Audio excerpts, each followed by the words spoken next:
Hello, P-chan.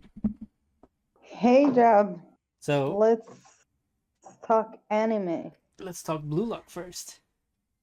Yes. We have episode 32 to start off with, and we're gonna talk about the other one, episode 33, which kind of works because this is you know, the ending of the first half, and then kind of like the episode 33 is like the in between time, right? Like the halftime stuff. So I think it's really good. So start with episode 32, and it kicks off, right where Nagi scores the first goal for the Blue Lock team, and it was pretty like amazing. It upset like a lot of the higher executives of the Japan side, right, for football, and it really went and fired up a lot of the Blue Lock people to want and basically try to score their own goal, and and we came, Yep. yeah, and then Ego kind of like pointed out like this is all due to the fact that Rin improvised a lot of the actions that led up to the goal, and Yes. is basically, Rain yeah, did. yeah, and it came about because he kept focused on the goal at hand and the challenge at hand, and instead of like buckling down like most people would do if like things don't go the way they planned, he found another way to pretty much get the job done. And He definitely. I feel like he he used Isagi because Isagi would use the others. So it was like he knew it would create a domino effect with his team, and that's what they needed to do to break them, to break through that defense wall that they were really, really having a time with. They had to be like so unpredictable, but at the same time, somewhat predictable within themselves. And I thought that was really neat. I mean, that was everyone used their A game. Everyone brought their A game. yeah, Their talents, whatever they were good at, they used it, they applied it. And yeah, they took like, even the dude with the long hair, yeah, blocking it. Everyone did their part in a very yeah, glorious thing. yes, but also like I like the fact that Ego did point out like this kind of the goal that Ren scored, or like the goal that well, the growth for like Ren was essentially due to the fact that Isagi is the one that's like constantly shadowing them, trying to get the better of them. They're not like Mhm. typical like teammates that they play with each other. They're like teammates that Mhm. use one another to get what they want, right? Mhm. But it essentially leads to the same thing. It just depends on who gets the better opportunity first. But before we get into like the meat of like the of episode 32 with Ren scoring, we got to talk about the little Ren and Sai rivalry that they have, right? Which like Ren tries to like block Sai from like doing his typical plays, and Sai is just really quickly able to like outmaneuver him, and he really much tells him like oh, you're still trying to be my little brother. That's not, if you're trying to be the world's best, that's not gonna you're not gonna be the world's best if you continue to be like in my shadows. So it was like a very mean way of Sai to like tell Ren like he's not ready for the bigger stage, and then showed him how, right? Because like he went like through him,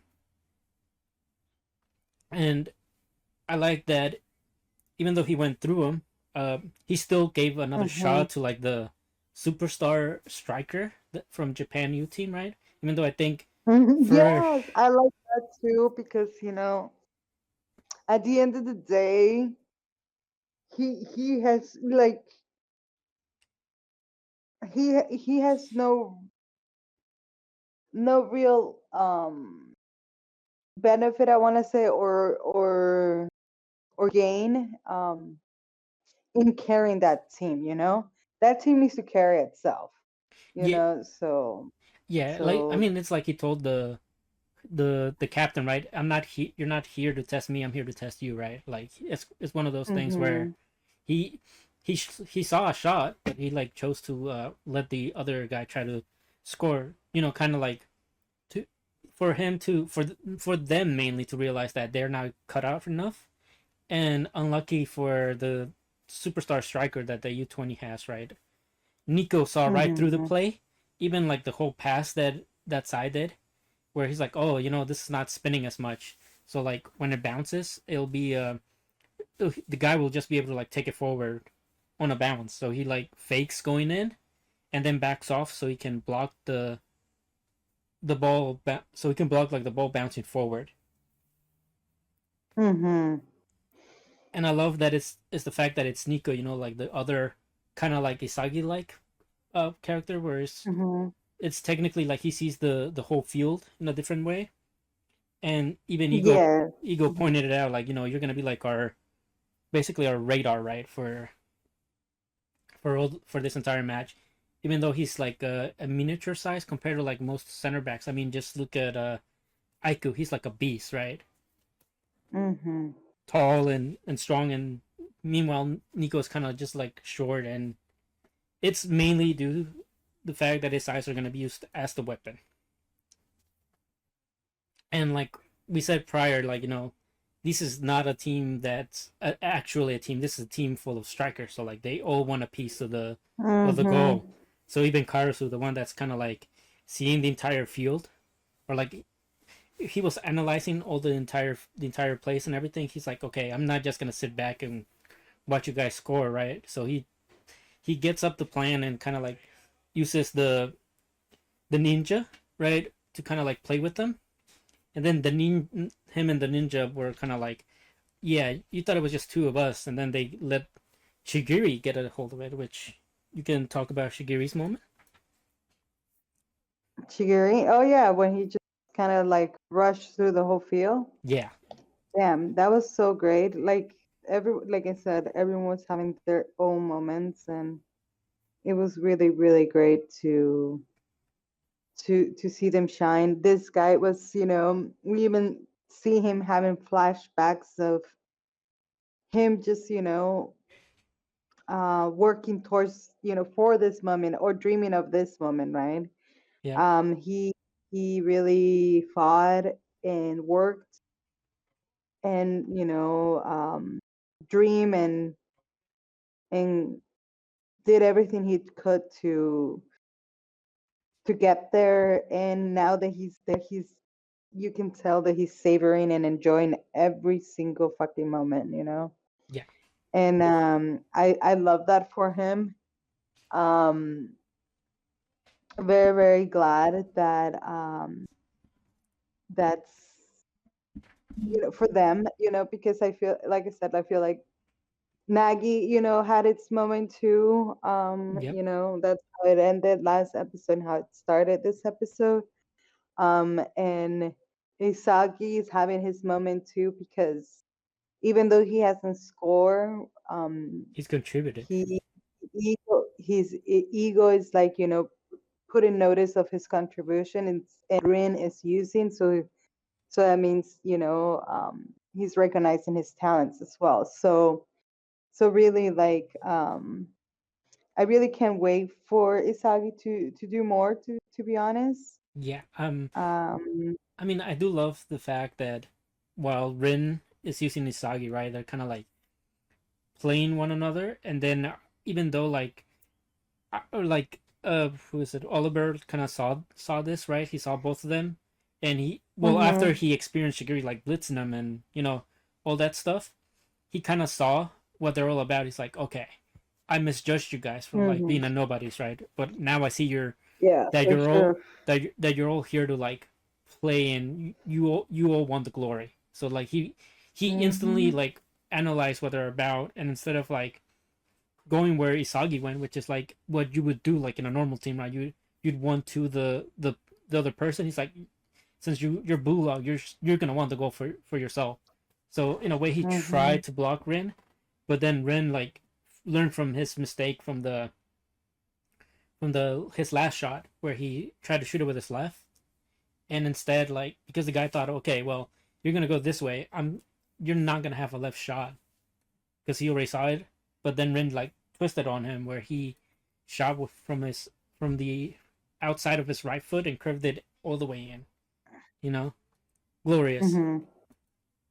glorious shot, and you know we love to see it. Rin's the captain of the squad, and now he kind of has that boost that he told like Isagi prior. Like what, just watch me. I'll destroy them, and right now he's kind of owning up to that responsibility that he himself told Isagi, right? Yeah. And then like Yeah. this kind of like just really woke up the rest of the U20 team where now they're like looking like more ready to go. Even Sai's like, Yeah. you guys are you guys are finally getting it, and they try to make like this last push to equalize. But even though they're having like more people forward, Blue Lock had already like predicted that during the last bit of time that they had that they might try to go all out. So they already had like a formation plan where like everybody would stay back and only Nagi would be left for like for a counterattack if needed. Mm-hmm.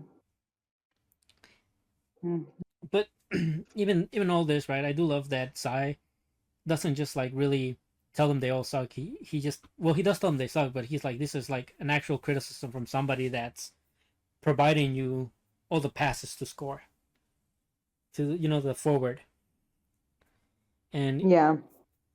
which is good. You don't want to just have a teammate tell you just straight up suck, and we should get you gone.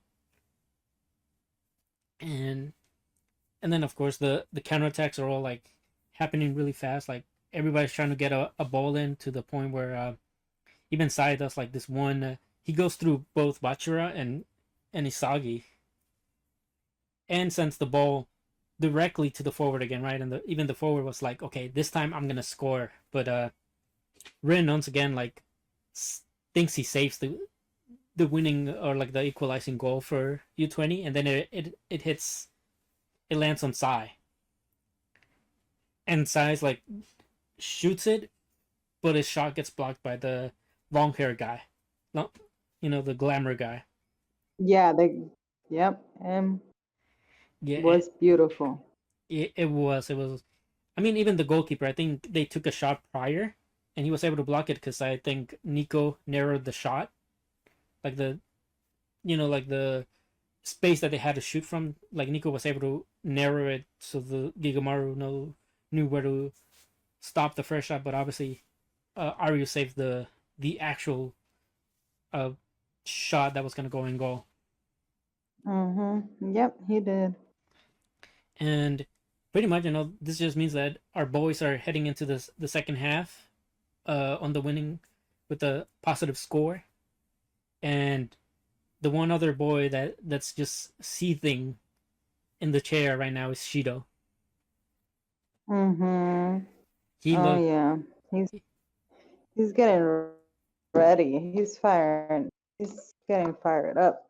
You know, Yeah, he looks ready to go, and looking at this happening without him taking part.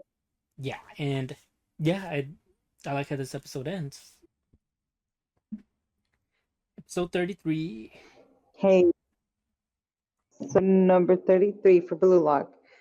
So it's halftime and they managed to stay in the lead and avoid for Sia to make the goal towards the end by the glorious long hair dude, which was Yeah. very, very dramatic.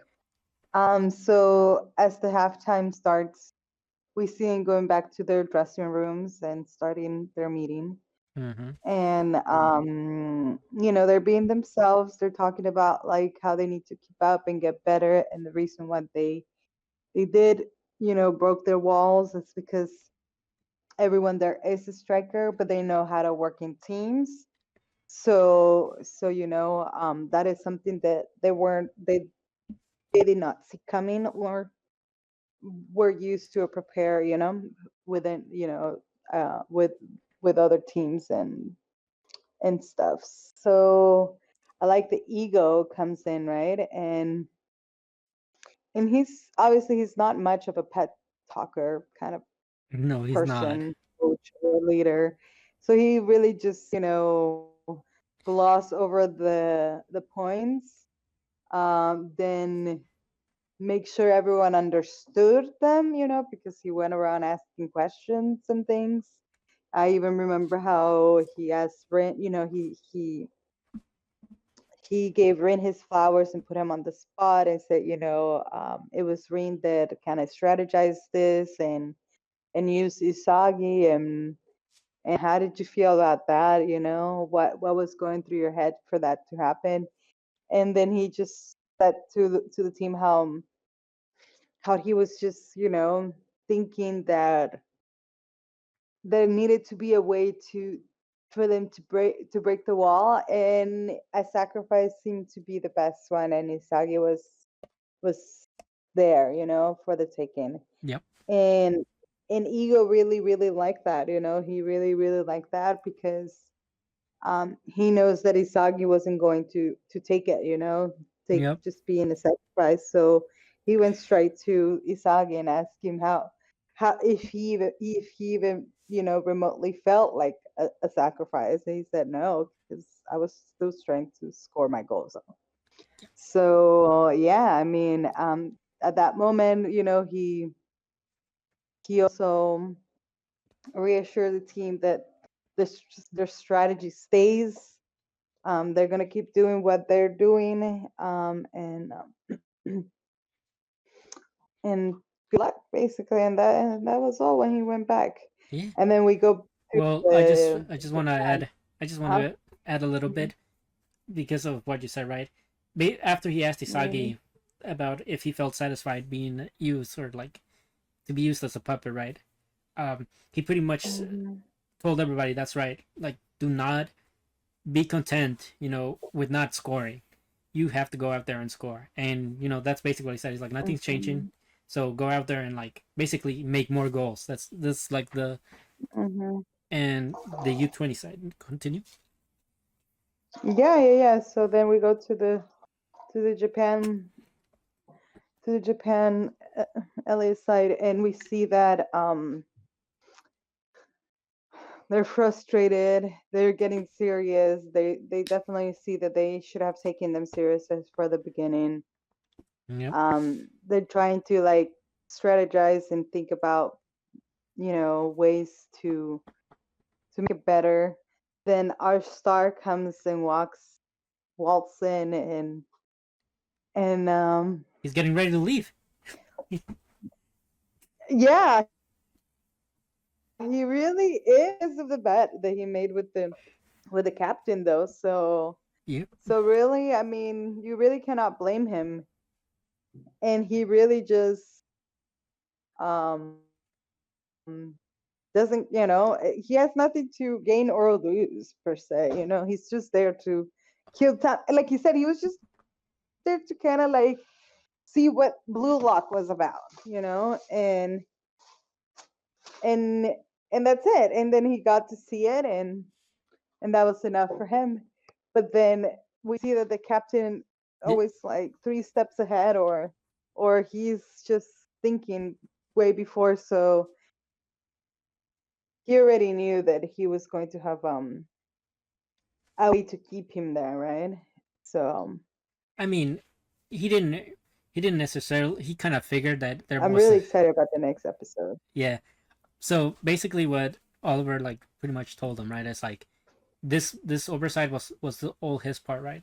Like you said, they were already feeling that they underestimated them, and the one that really took he pretty much the captain Oliver took the fault for that. He's like, yeah, I didn't realize they were gonna be built like this, essentially.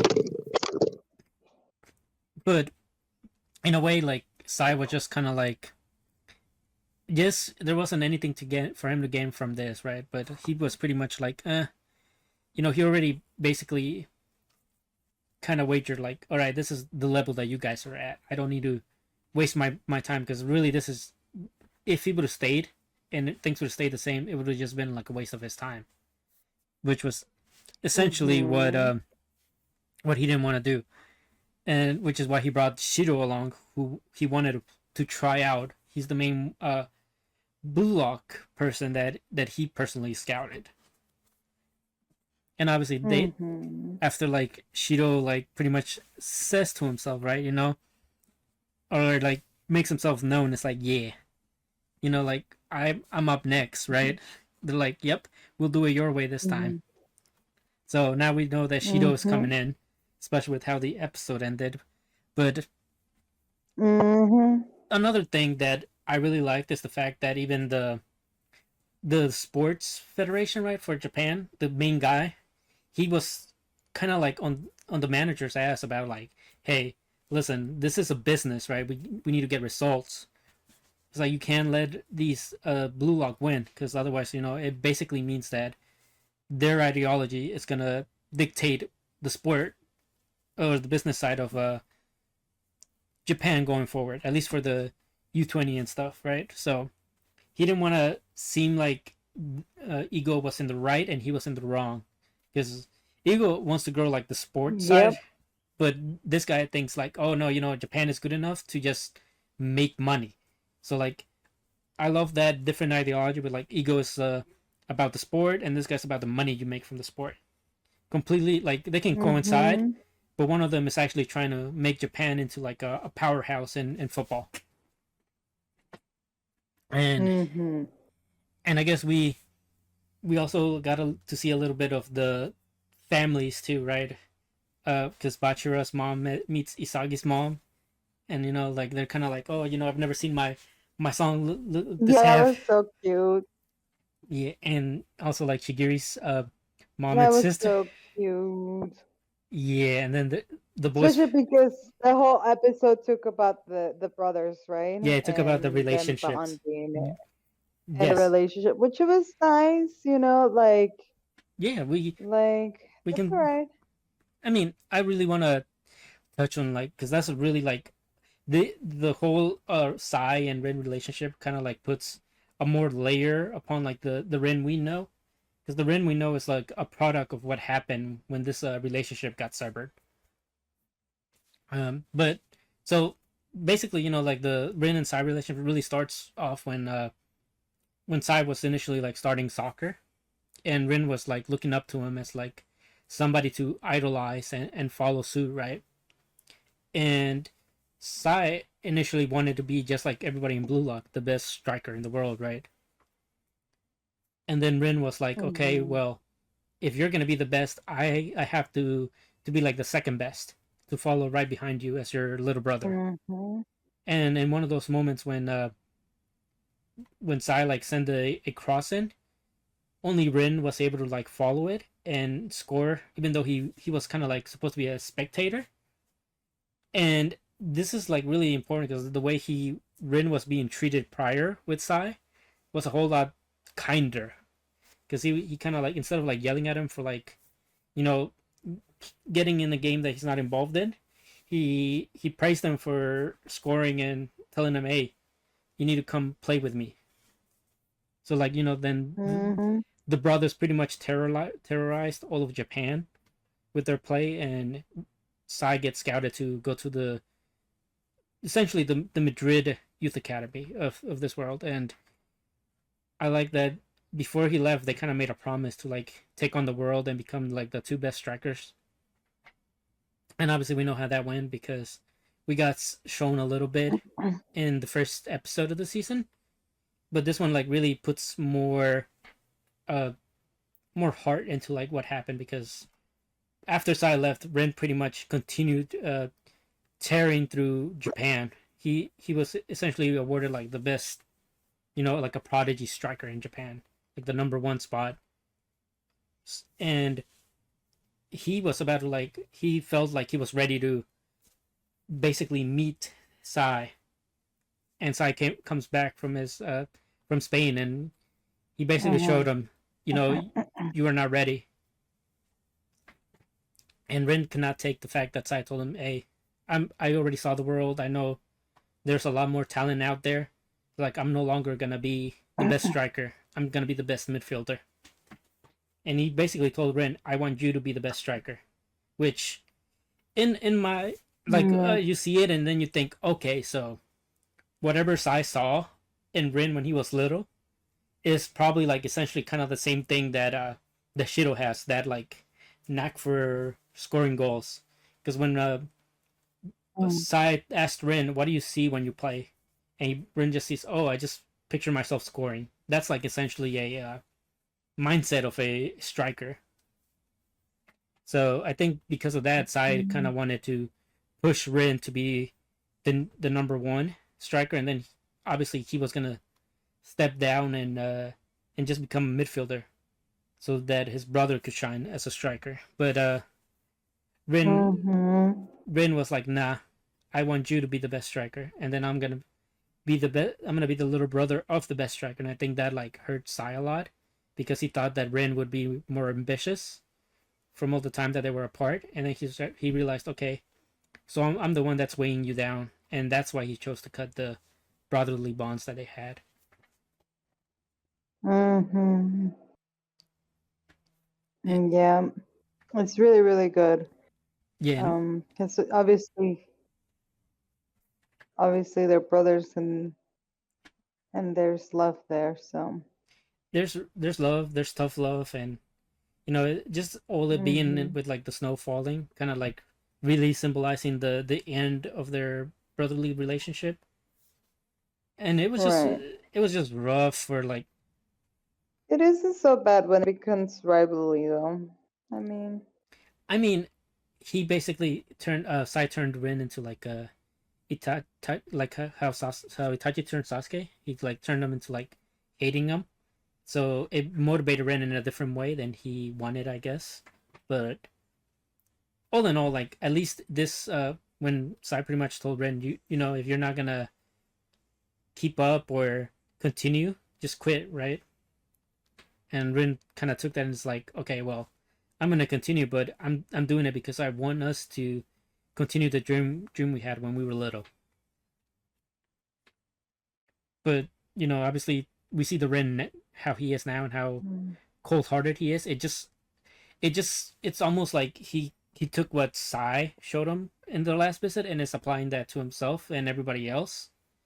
So it's you can really see still like Sai has a lot of influence on him, and he hasn't really like broken away from trying to be Sai's little brother,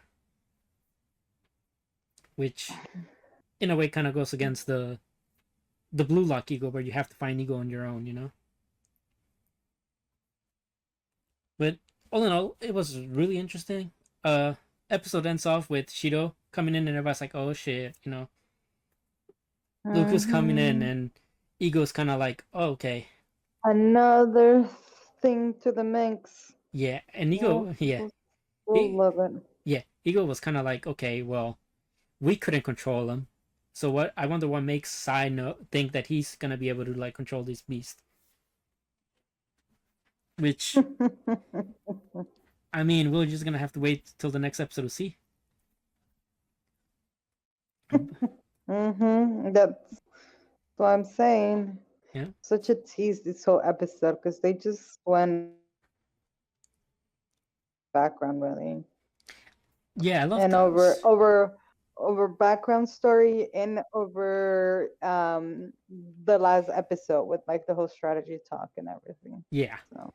yeah. So either way, I think like for me, this was like my personal favorite just because it dealt a lot with like the relationship between the brothers and really like flushed them out a bit more, and it like made Rin seem like a more complex character.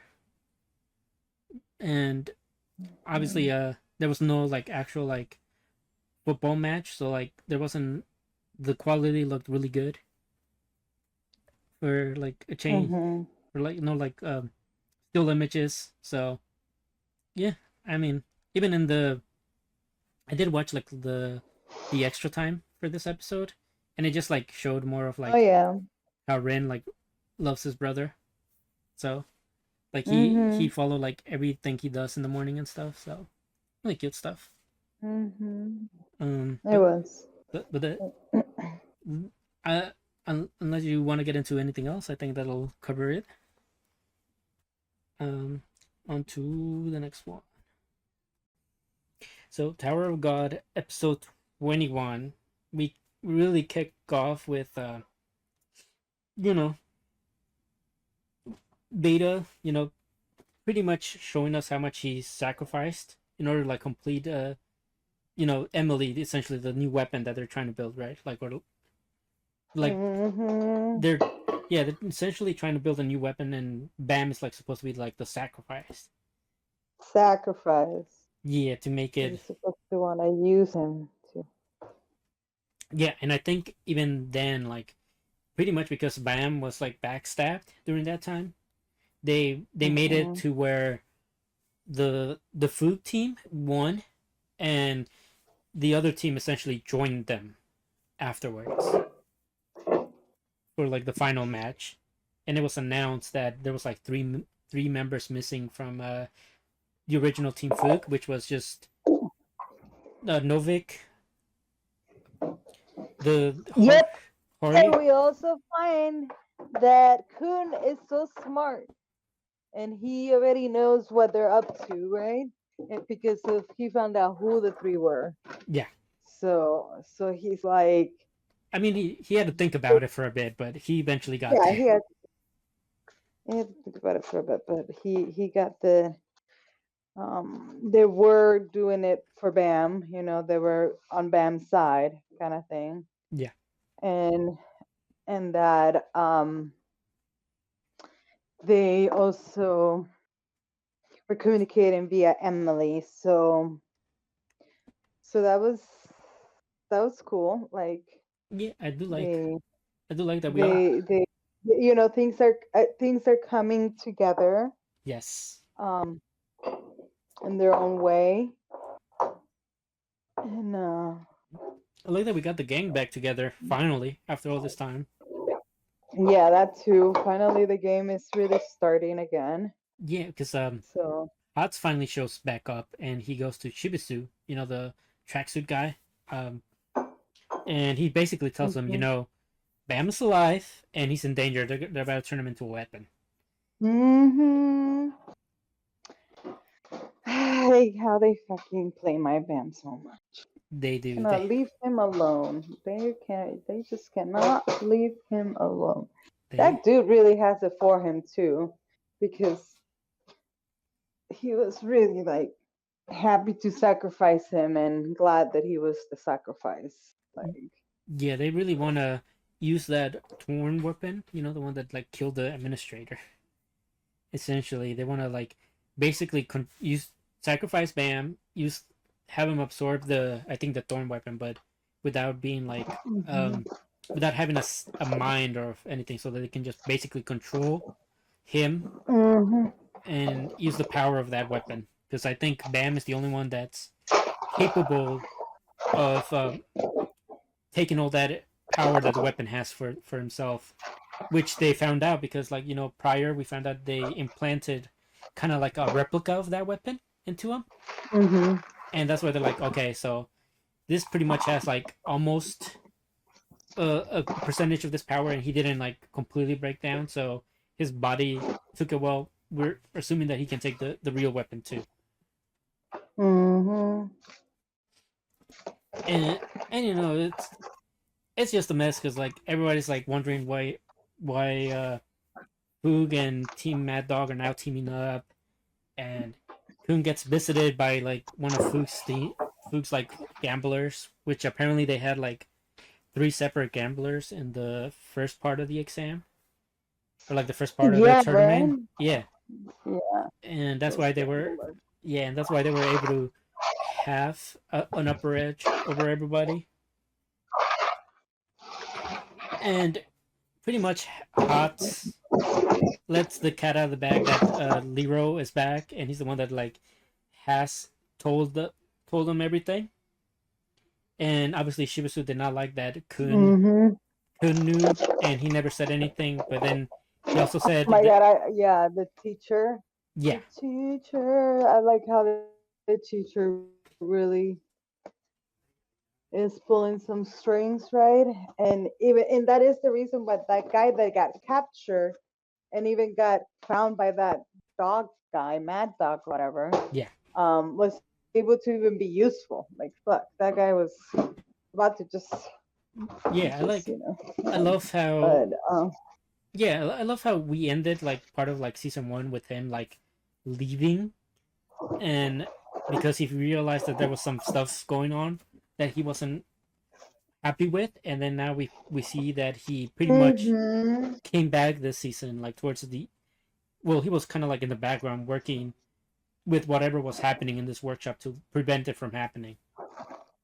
So I hmm love those like little details that like eventually like add up to something valuable, and I think that's what like Tower of God does really well, where it just sets up a lot of pieces, and then basically on this like last stretch of episodes that we have for the season, we're gonna conclude the hmm battle workshop, and everything's just gonna fall into place.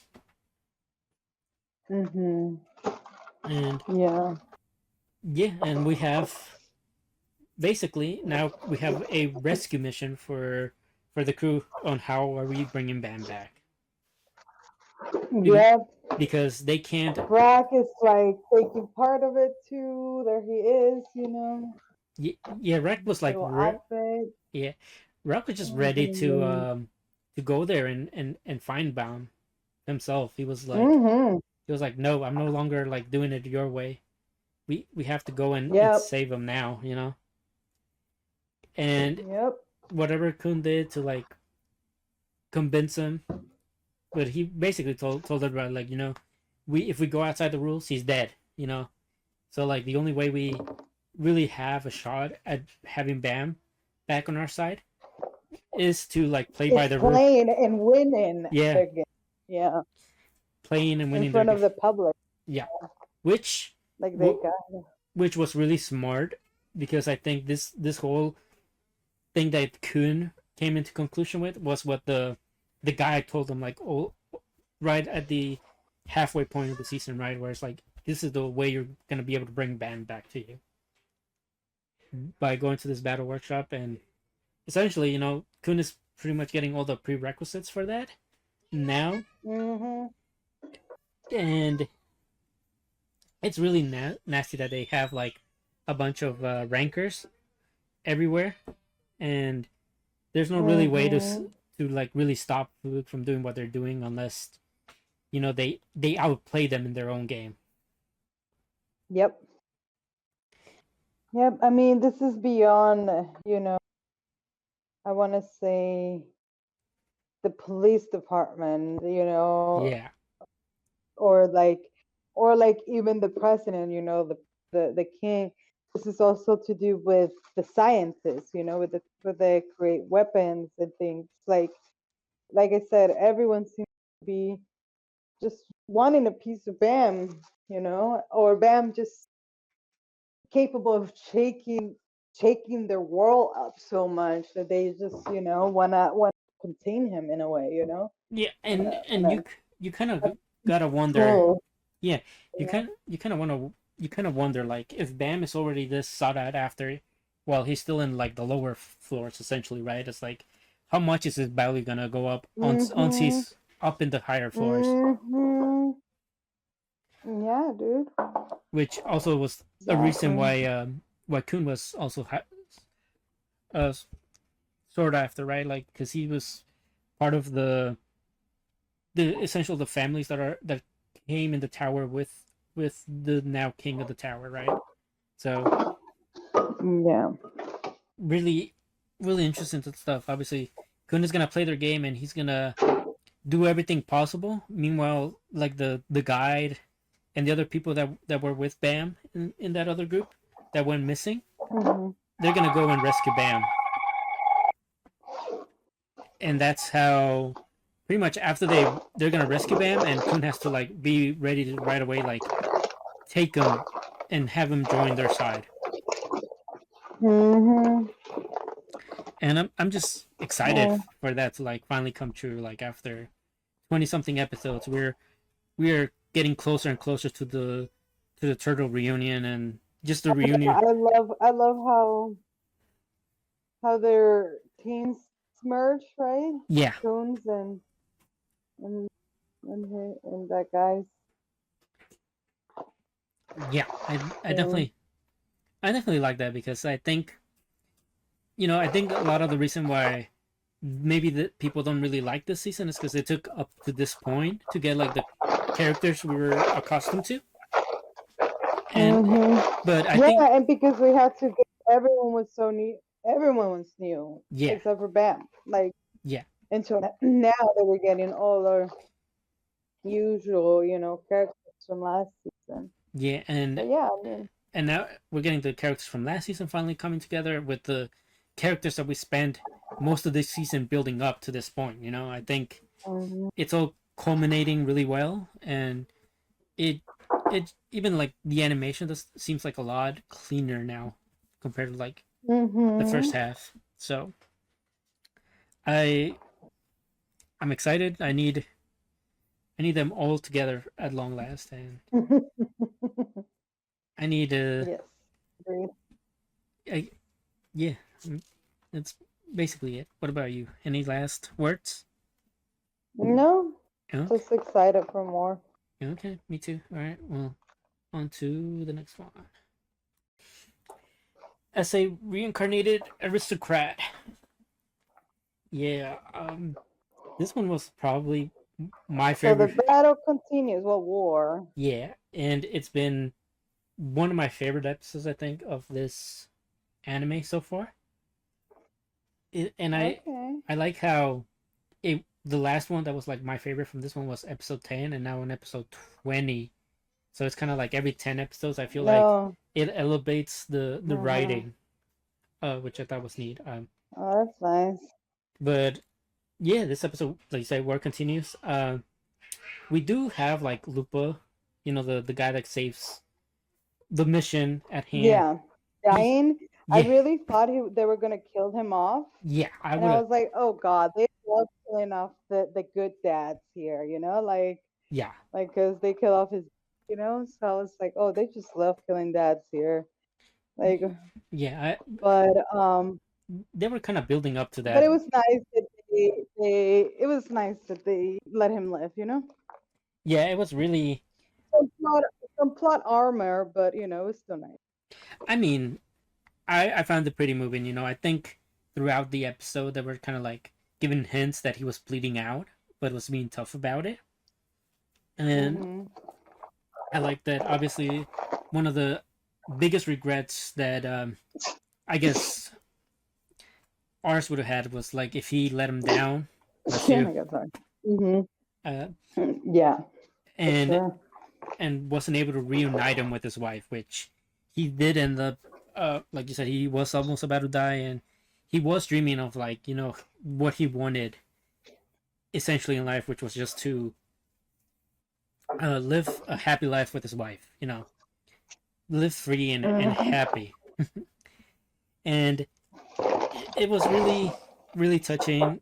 And then when he thought he was finally gonna die, obviously the wife comes back and pretty much brings him back from the brink of death. So he's able to hold his Yep. son. And Because she just gave birth to him with this spy dude. yeah, It's yeah, it was really a nice something. little touch. Yeah, Yeah. a little bit more than what he thought he was gonna have to do in this job, but I'm sure he didn't mind how it ended in the outcome. But yeah, Yeah, he did say that. yeah. But yeah, prior to this, we have all the stuff with. Remember how they were like, oh, like basically they had the enemy was already retreated because you know Lupa came in and everyone was like, okay, well we're just gonna retreat because we know it's a trap. And kind of Ars picked up on that, and he was like, well, if they know it's a trap, they won't come chasing after us anymore. And I think I pointed it out to you that I hoped like Muriel and and Charlotte were like gonna be okay because they were like left behind. And it turns out that they stayed behind and also infiltrated the enemy. They like grabbed some of their armor and basically charged forward, basically alluding to the fact that they were gonna steal all the glory and all the money essentially, right? And it pushed the other people that were the actual enemy to move forward in chase of glory, which I thought was like, Yeah. I was like, okay, so like Rosell did think this more thoroughly, right? And it was a nice touch because I honestly thought that Rosell and Muriel had failed them for like the first time in a strategy thing, but they were just Mhm. a step ahead than even what I thought, you know. And it pursued, Yeah. and all the pursuit basically led him to the forest, and this is where we see the big mercenary army finally like take center stage, and they were like cleaning house. They just cleaned house pretty much, and that one guy had like over like 100 in strength or something like that. So he was even stronger than ours, or not ours, Ritz. Yeah. That was that did not mean he wasn't gonna try to take him out, so he did. Yeah, I mean, He went I do after like him. that. Ritz does have like a little bit of shine in this episode prior to like the Mhm. mercenary like finishing everything off.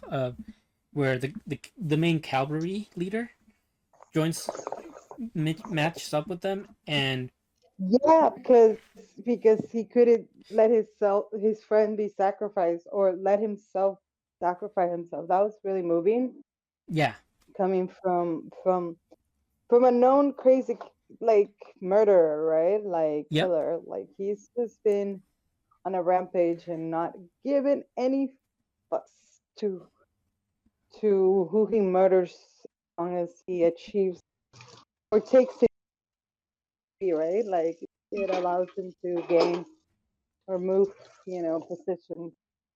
Um, it y- was really touching and moving to see that he did have someone that care enough to not sacrifice, yeah. So like, for that personal gain. And he even admits it as especially when he was going to kill himself, right? yep, Like he said, no, no, no. Yeah, that was moving. yeah. I mean, they were. You, you gotta think like it just really solidified that what they went through growing up actually like meant Well, something to Gene, and that's why Gene did not allow him to commit suicide on that because you know it's essentially his only friend that he has. So all right. touching stuff. Ritz does before they capture him. He does kind of like outplay him with the whole. Uh, because he's carrying a big axe. They were kind of like, okay, Mm-hmm. if they're With a even, tree. Yeah. yeah, if they're even in like Yeah. all stats and like most of the power stats, how is Ritz gonna beat him? And basically, it came down to in ingenuity, which is like the Mm-hmm. strategy stuff that Ritz was able to like outplay him and capture him.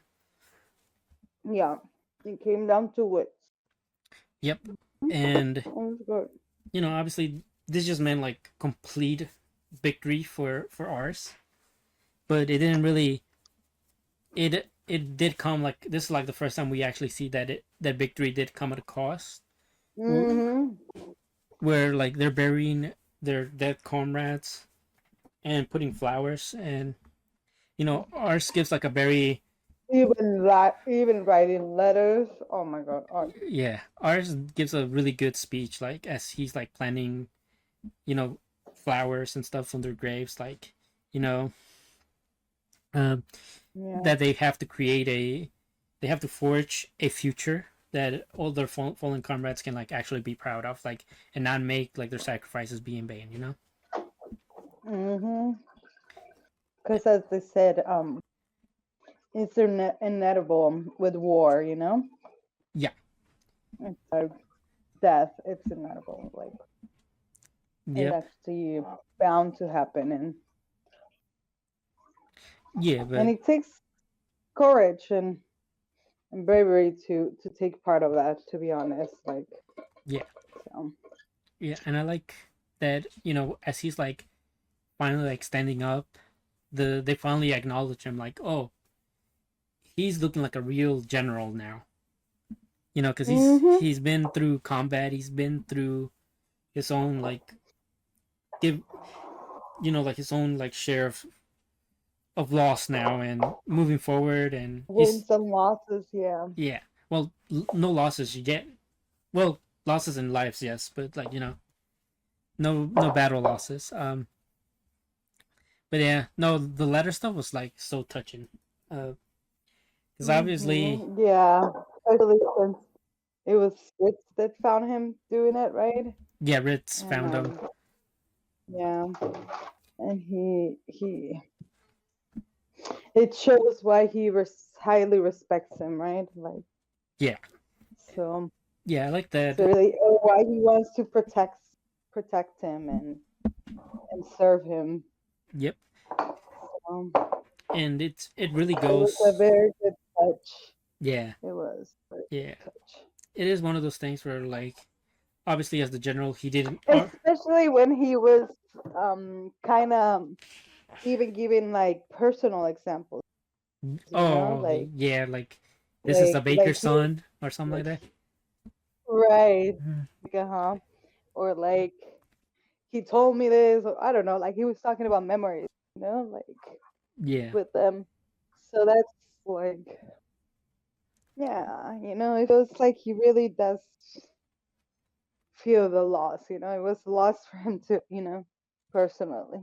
yeah. I mean, these are like the people that from his domain that he's writing letters to. So Mhm. I think he feels that loss because he spent so much time growing up getting to know all these soldiers. So Mhm.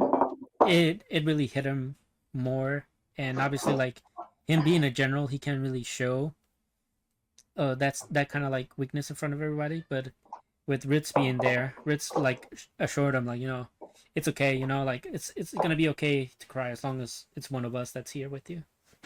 So give him that Yeah. shoulder to lean on that he needs in this time. Mhm. And Well said. yeah, I mean, not only that, but also like the other vessels that like kind of show up trying to give him food. It's like what? Let's just give them a few minutes to themselves. Like because they really, Ritz has really been his like number one guy from like episode Oh yeah. one. So it's Oh nice. yeah. It's nice to see them grow up together and share this connection. Kind of like similar to what Gene and the other guy have. So no, yeah, for me this was like the best episode like so far in this series. It was a good episode. Yeah. I'm excited to see where this, you know, um, winning battle takes them. How it moves the pieces because they still haven't, gone against Like her brother, that lady's brother. Who is really the main guy. the Yeah. enemy here. Yeah. Yeah. So we're to see how that's going to unfold, how that's going to be, you know. Handled, Yeah. but yeah, I Yeah. think, but yeah, so that'll be it for this video. So little Hmm. bit, guys, we're gonna do a new format, trying to try something new for December. You're gonna get more videos and more. It's still essentially it'll be like one one episode a week, but it's gonna be like in part. So throughout the week, you're gonna get part one, part two, and maybe a part three. But if you like this format, which is gonna be like a bit more digestible for a day, leave a like, comment, subscribe, share, all that good stuff, and until the next video.